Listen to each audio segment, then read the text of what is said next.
we are back here on Girl Talk. We are here with Miss Lisa Kiggans from the Greenery, and thank you for joining us. We've had a crazy day today. It's been a lot of fun to come here and just sort of zen and relax. 'Tis the coastal time of year. It is June, July, August. I found things I already want. Let's talk about some of the coastal items that you have available here. I think people forget. They do. They forget that we offer these items here. A lot of shells and beautiful coral. We have some wonderful cookbooks that are done by Pat Branning's? Pat Branning's cookbook. It's called Shrimp, Collards, and Grits, and it's a wonderful low country book that's got great information in it, good artwork, and we've done really well with the book. She's a doll too, and I tell you what, it is a great historical representation of the Low Country. It's really fun to read. I love it. I already made some personal purchases before we started. Yes, you did. I'm in love with these. Talk to me about these little guys. Those are little sea urchin vases. I have another one here. Look at them. Aren't they pretty? Yes. Just put a couple little dropped it. clippings of little flowers in it. And they just make a nice little take-home gift. If you're, visiting Hilton Head and you want to remember, this is a great little gift. The other thing I thought was adorable, my son and daughter-in-law are coming into town, and whenever they come into town, they really like to grab things that are indigenous or that feel very low country or coastal or beachy. And you've got so many things here, I just didn't even realize it. I want to talk about the candlestick holders. The candlestick, are they pretty too? Yeah. Yes. These are very pretty. We have them in 3 different colors. There's kind of a green and a clear and then the blue color, but don't they remind you of the old glass pieces? I absolutely love them. Yeah, I think the thing that Lisa does so well here is you combine sort of the old and the new. There's always interesting things. They have the most fun lamps, and people forget about that. This is where I come all the time for Hostess Gifts. Ooh, this is kind of cool. Yummy. These are French milled soaps, and they're in the form of starfish and urchins, and they're a great little gift for somebody, and they smell wonderful. Amazing.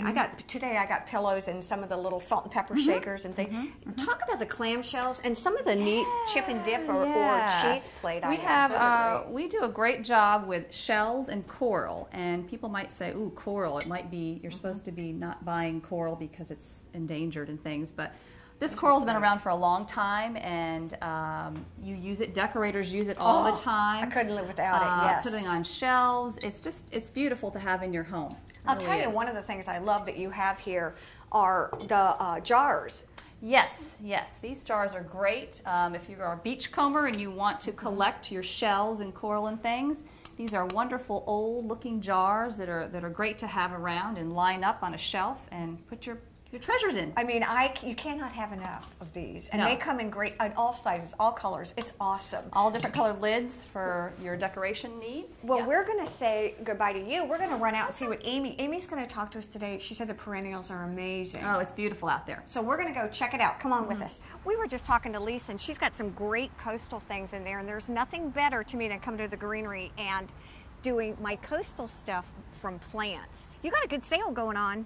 We have a good sale going on lightweight poly pots. Okay. Why are they good, and how much is the sale? Well, actually they're quite frost tolerant, so they can be up north or down here.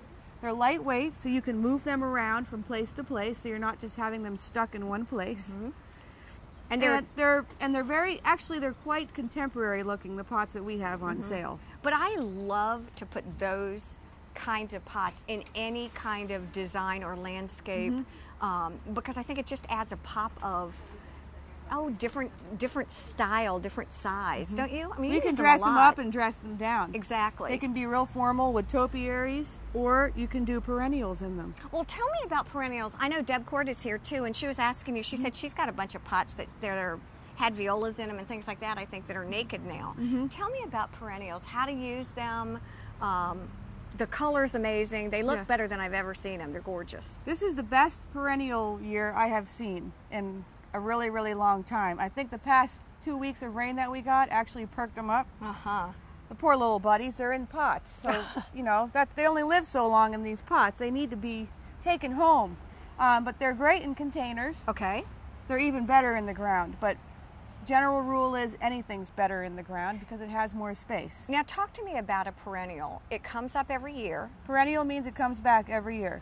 Do you, once they bloom, do you cut them back? Do you deadhead them? Absolutely. Deadheading is important, and you can just take this stalk back and just cut it back where the leaves are coming out from it. Okay, so I don't deadhead from the very top. I go back to where the, Yep. okay. You don't just take the flower head off, you take that whole stalk off. Okay. And the more you deadhead, the more it encourages new buds to be formed. Oh, new growth. Yeah, new buds will come out quicker. That's why deadheading is so important. Because what happens is that plant is just using energy to keep that stem alive, and it doesn't need to. Do you recommend cutting them? Cut. Nice sharp scissors, and every time you actually prune something, even if you go to a different plant, you really should actually wipe them off with rubbing alcohol. Oh. Because it prevents disease or fungus or insects or whatever might be on the scissors from traveling from plant to plant. And I know we've only got about 30 seconds or so, but what are some examples of some great perennials? Like, we were just admiring this. Is that a Lazy Susan? This is a black-eyed Susan. Black-eyed Susan, Rudbeckia. Okay. All right. Purple? And that's a purple Ruellia, Mexican petunia. I mean, the colors are what's so impressive. And these are hummingbird plants. Here, this is Kufia, Mickey Mouse plant. That's David Verity, cigar plant. Well, let me just say this in the second before we have to go. You did some plants for me this year that are the prettiest things I've ever seen. I've got butterflies. Oh, yeah. I've got hummingbirds, and I haven't killed them. Very good. I know. Those I'm are so all proud things of that you. I thought you would be very proud of, which goes to show that if they do plant the plants or suggest plants, they make them according to your ability. Yes. You know, that's what I could get. Well, we want to thank you as always. Thank you. Amy from the Greenery, and thank you all for joining us here on Girl Talk. Bye-bye.